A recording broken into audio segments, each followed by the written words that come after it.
Mapagpalayang umaga, tanghali, hapon at gabi sa anumang panig ng mundo. Welcome back to Chika Chika with Tambakol. Tayo po ay nasa ating first episode for the year 2025. Naging mainit sa social media at sa mainstream media ang ginawang pagsipa ng Pangulong BBM sa Magamang Duterte sa mga dating presidente na sina GMA at Erap Estrada sa National Security Council. Marami sa mga DDS, mga zombies na DDS, siyempre magagalit. Pero karamihan sa mga mamayang Pilipinong may matinong kaisipan at pagmamahal sa bansa, makabayan, ay natuwa at sumang-ayon sa ginawa ng Pangulong BBM sa pagsipa sa Magamang Duterte sa National Security Council. Sino ba namang matinong presidente? Sino bang namang may matinong kaisipan na presidente ang gugustuhin na meron kang kasama katabi sa upuan tuwing meeting na tinatalakay ang seguridad ng bansa na kung saan dalawa rito, tatlo, yung dalawang mag-ama parehong kilalang makapili at tuta ng China. Sino ba namang magkakaroon ng katahimikan na presidente, na leader ng National Security Council na kung saan tungkulin niya na panatilihing tahimik at panatilihing ika nga ang seguridad ng ating bansa ay intact. Paano kang magiging ay tiwala na ang lahat ng kasama mo ay makabayan at ay nasa meeting ngayon upang talakayin ang katahimikan at seguridad ng bansa? Mahirap na meron kang kasamang mga makapili at ang mga tuta ng China na tulad ng amag-amang Duterte na si Rodrigo Duterte at si Sara Duterte. At isama pa natin na si GMA na kilalang isa sa mga tuta ng China. Di ba? Paano ka magtitiwala sa isang tulad ng Rodrigo Duterte na kauupo pa lamang sa gobyerno noong 2016? Ang una ng pahayag ay matapos na lumabas ang desisyon na kung saan dinideklara na ang ating bansa, ang bansang Pilipinas, ang may karapatan sa kinasasakupan sa West Philippine Sea.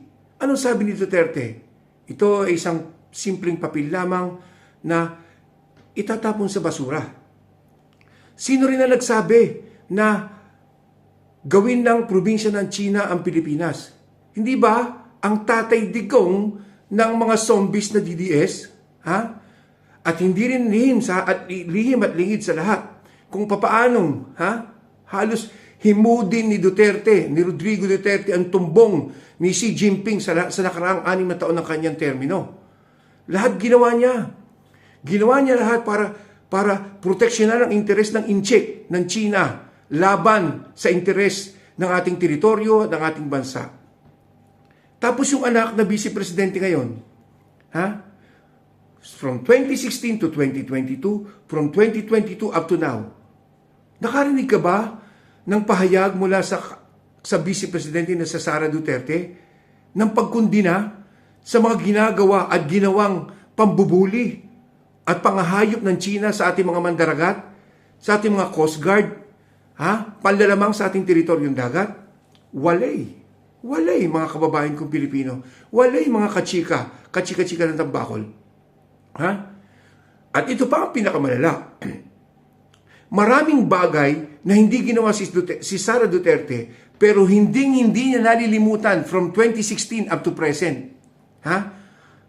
Iyan yung napapanood natin. Ang maglabas ng year-ender message at saka yung Chinese New Year message sa gobyerno ng China.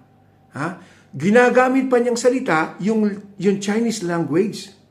Ganun sila katuta ng China. Ganun sila katraidor sa bayan. Ang magamang yan ay makapili. Totoo yan. So papaano ang isang pangulo tulad ni Bongbong Marcos Jr. ay magiging tahimik? Ay magkakaroon ng kapanatagan na i-discuss sa National Security Council ang seguridad ng ating bansa habang katabi mo, kasama mo sa lamesang pinagpupulungan ng seguridad ng bansa mga traidor at tuta ng kalaban ng ating bayan. So sana, mga kababayan kong Pilipino, mga kachika-chika with Tambakol, hindi po, tandaan natin na hindi po isang simpleng issue lamang ang issue ng seguridad ng ating bansa at yung West Philippine Sea. Nakasalalay po dito ang ating kalayaan bilang isang malayang bansa, bilang isang malayang mamayang Pilipino.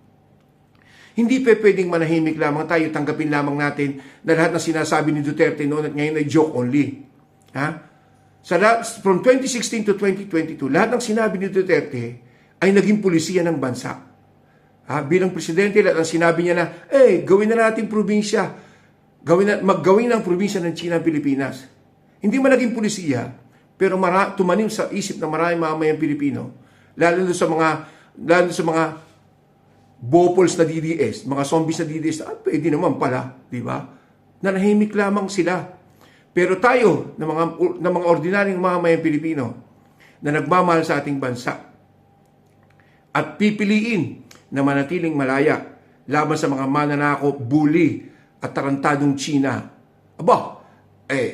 Narito tayo nagsasalita. Ginigising ang kamalayan ng mga mamamayang Pilipino na hindi dapat magpatuloy ito. At tama lamang ang desisyon ng gobyerno. Hindi po ako maka-BBM at hindi ako loyalista. From the very start, maliit pa lang ako, anti-Marcos na ako dahil anti ako sa mga diktador at mga abusado at magnanakaw sa kaban ng bayan. Subalit sa ginawang ito ng kasalukuyang gobyerno at Pangulong Marcos, agree ako dyan. Dapat noon pa Dapat from the very start, 2022, sinipa na yung magamang yan. Sinipa na si Gloria. Sinipa na sa National Security Council dahil threat yung mga yan. Traidor at makapili.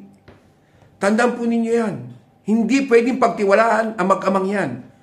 Bukod sa mga issue ng mga pagnanakaw, pagkonsinte sa mga drug lords, sa Pogo, at kung ano-ano pa. Bukod sa ibinaon tayo sa utang ni Rodrigo Duterte from 6 trillion to 13 trillion mahigit sa nakaraang 6 na taon ng 2016 to 2022, itong issue ng National Security Council, West Philippine Sea, kasarinlan ng ating bansa ay hindi biro-biro lamang. So, maraming salamat po at nawa patuloy ninyong subaybayan at patuloy ninyong tangkilikin, i-like and share po ang mga post videos ng Chika Chika with Tambakol. Isang masagana, maligayang bagong taon at ika nga katahimikan para sa ating bayan. Maraming salamat po. Ciao!